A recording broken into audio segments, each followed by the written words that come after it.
A graça e paz, tudo bem com você? Comigo tudo ótimo, né? Ainda mais hoje que é o dia de irmos à casa do Senhor. Nossa leitura hoje será na primeira carta do apóstolo Paulo aos Romanos, aqui na sequência do livro, né? A primeira carta, depois do livro de Atos, então é Romanos, e é uma epístola de Paulo que ele escreve aos Romanos. Nós vamos ler os capítulos 1, 2 e 3. E agora, durante algum tempo, leremos as cartas paulinas, né? Você comigo, nosso Deus fiel e bom conosco. Vamos que vamos. Vem comigo para a leitura, prefácio e saudação, Romanos, capítulo 1. Paulo, servo de Jesus Cristo, chamado para ser apóstolo, separado para o evangelho de Deus, o qual foi por Deus outrora prometido por intermédio de seus profetas nas sagradas escrituras, com respeito a seu filho, o qual, segundo a carne, veio da descendência de Davi e foi designado Filho de Deus com poder, segundo o Espírito de santidade, pela ressurreição dos mortos, a saber, Jesus Cristo, nosso Senhor, por intermédio de quem viemos a receber graça e apostolado por amor do seu nome, para obediência por fé entre todos os gentios, de cujo número sois também vós chamados para serdes de Jesus Cristo. A todos os amados de Deus que estais em Roma, chamados para serdes santos, graça a vós outros e paz da parte de Deus, nosso Pai e do nosso Senhor Jesus Cristo. O amor de Paulo pelos cristãos de Roma, seu desejo de vê-los. Primeiramente, dou graças a meu Deus, mediante Jesus Cristo, no tocante a vós outros, porque em todo o mundo é proclamada a vossa fé. Porque Deus, a quem sirvo em meu espírito no evangelho de seu Filho, é minha testemunha de como incessantemente faço menção de vós em todas as minhas orações, suplicando que, em algum tempo, pela vontade de Deus, se me ofereça boa ocasião de visitar-vos. Porque muito desejo ver-vos a fim de repartir convosco algum dom espiritual, para que sejais confirmados, isto é, para que em vossa companhia reciprocamente nos confortemos por intermédio da fé mútua, vossa e minha. Porque não quero, irmãos, que ignoreis que muitas vezes me propus ter convosco, no que tenho sido até agora impedido, para conseguir igualmente entre vós algum fruto, como também entre os outros gentios. Pois sou devedor tanto a gregos como a bárbaros, tanto a sábios como a ignorantes, Por isso, quanto está em mim, estou pronto a anunciar o evangelho também a vós outros em Roma. O assunto da epístola, a justiça pela fé em Jesus Cristo. Pois não me envergonho do evangelho, porque é o poder de Deus para a salvação de todo aquele que crê, primeiro do judeu e também do grego, visto que a justiça de Deus se revela no evangelho de fé em fé, como está escrito, o justo viverá por fé.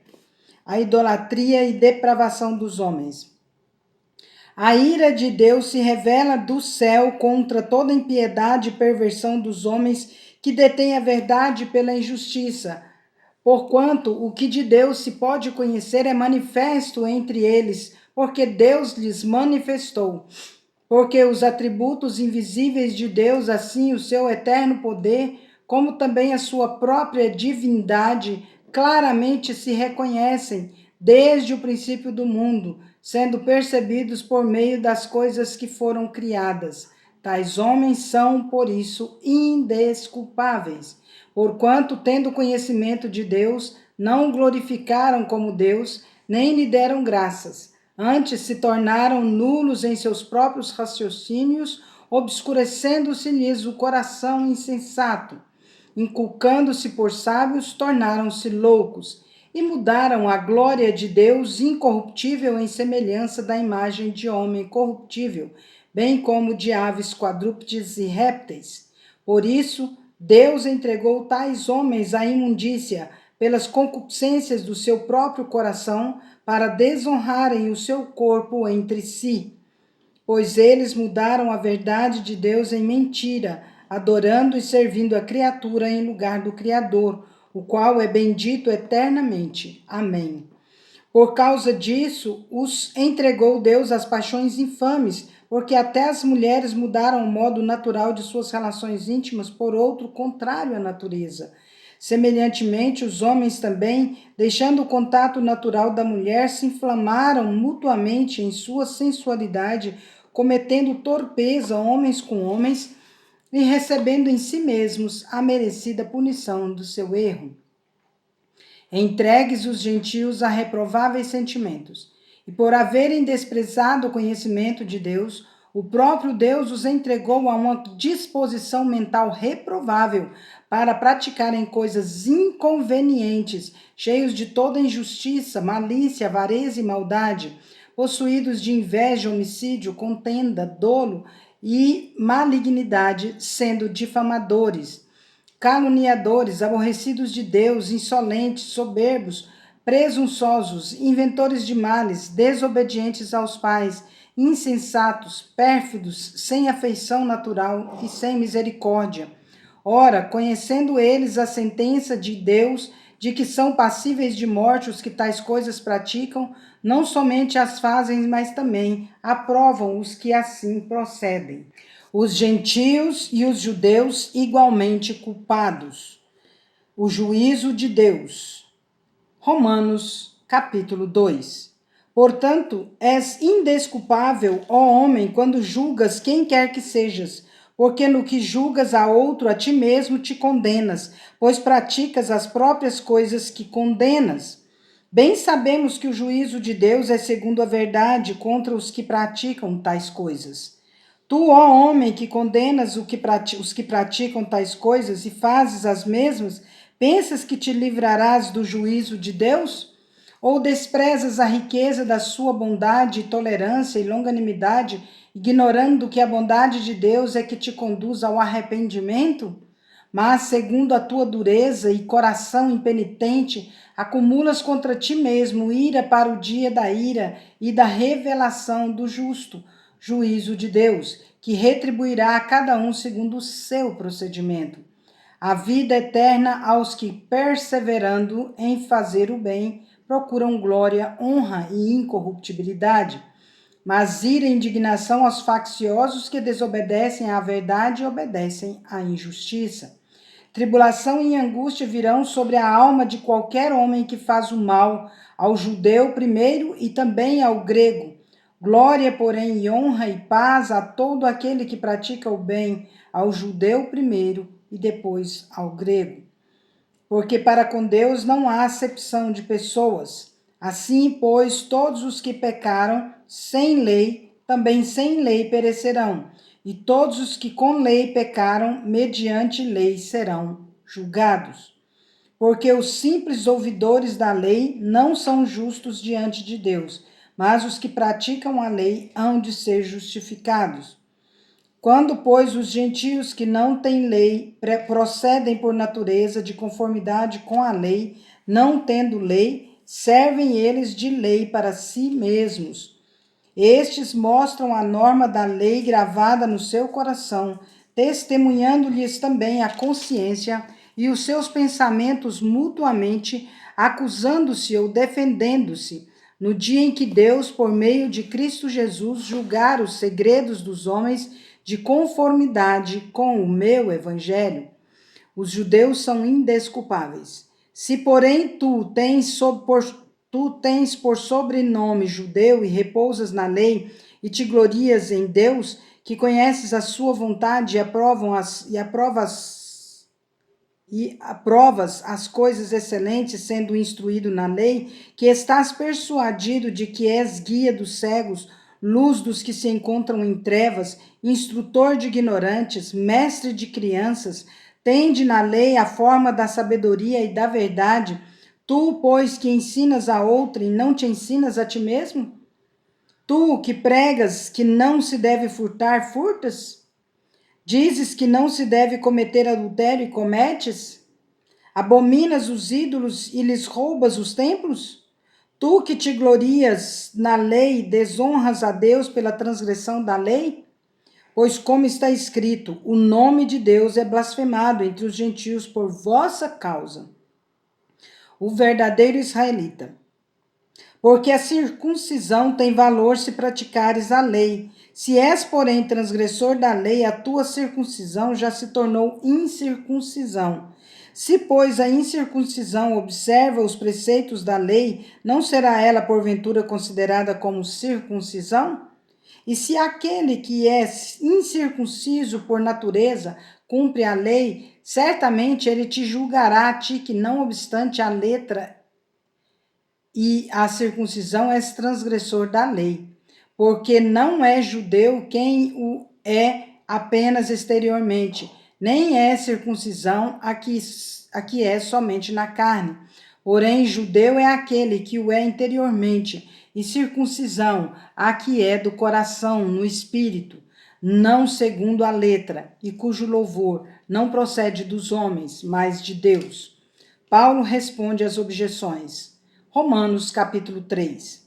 Qual é, pois, a vantagem do judeu, ou qual a utilidade da circuncisão? Muita, sob todos os aspectos, principalmente porque os judeus foram confiados aos oráculos de Deus. E daí, se alguns não creram, a incredulidade deles virá desfazer a fidelidade de Deus? De maneira nenhuma. Seja Deus verdadeiro e mentiroso, todo homem, segundo está escrito, para seres justificado nas tuas palavras e venhas a vencer quando fores julgado. Mas se a nossa injustiça traz à lume a justiça de Deus, que diremos? Porventura será Deus injusto por aplicar a sua ira? Falo como homem. Certo que não. Do contrário, como julgará Deus o mundo? E se por causa da minha mentira fica em relevo a verdade de Deus para a sua glória, porque sou eu ainda condenado como pecador? E por que não dizemos, como alguns caluniosamente afirmam que o fazemos, pratiquemos males para que venham bens? A condenação destes é justa. Todos os homens na condição de pecadores. Que se conclui? Temos nós qualquer vantagem? Não, de forma nenhuma, pois já temos demonstrado que todos, tanto judeus como gregos, estão debaixo do pecado, como está escrito: não há justo, nenhum sequer. Não há quem entenda, não há quem busque a Deus. Todos se extraviaram a uma, se fizeram inúteis, não há quem faça o bem, não há nenhum sequer. A garganta deles é sepulcro aberto, com a língua urdem engano, veneno de víbora está nos seus lábios. A boca deles a tem cheia de maldição e de amargura. São os seus pés velozes para derramar sangue. Nos seus caminhos há destruição e miséria. Desconhecem o caminho da paz. Não há temor de Deus diante de seus olhos. O judeu não constitui exceção.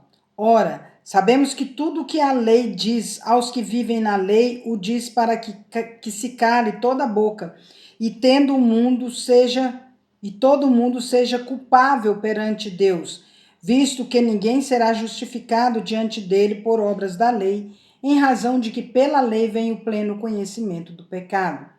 A justificação pela fé em Jesus Cristo. Mas agora, sem lei, se manifestou a justiça de Deus, testemunhada pela lei e pelos profetas. Justiça de Deus mediante a fé em Jesus Cristo para todos e sobre todos os que creem.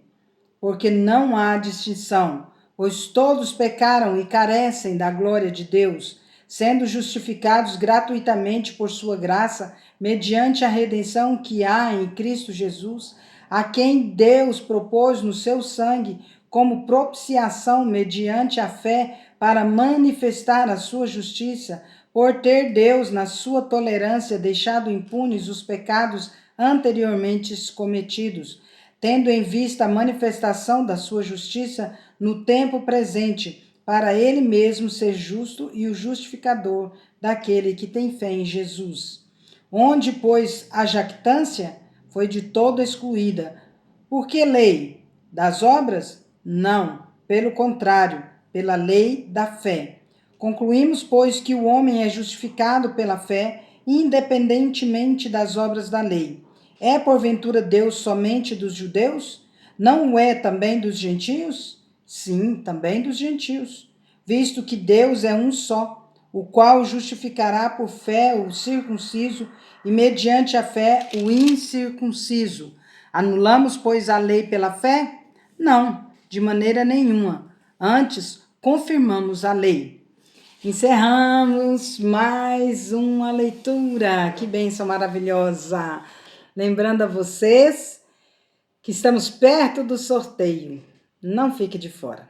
Que Deus abençoe você, sua casa, sua família, e que esse dia seja memorável na sua vida. E que a paz de Cristo seja árbitro em nossos corações, que nós busquemos a paz, empenhemos por alcançá-la e no que depender de nós, tenhamos paz com todos os homens, em nome de Jesus.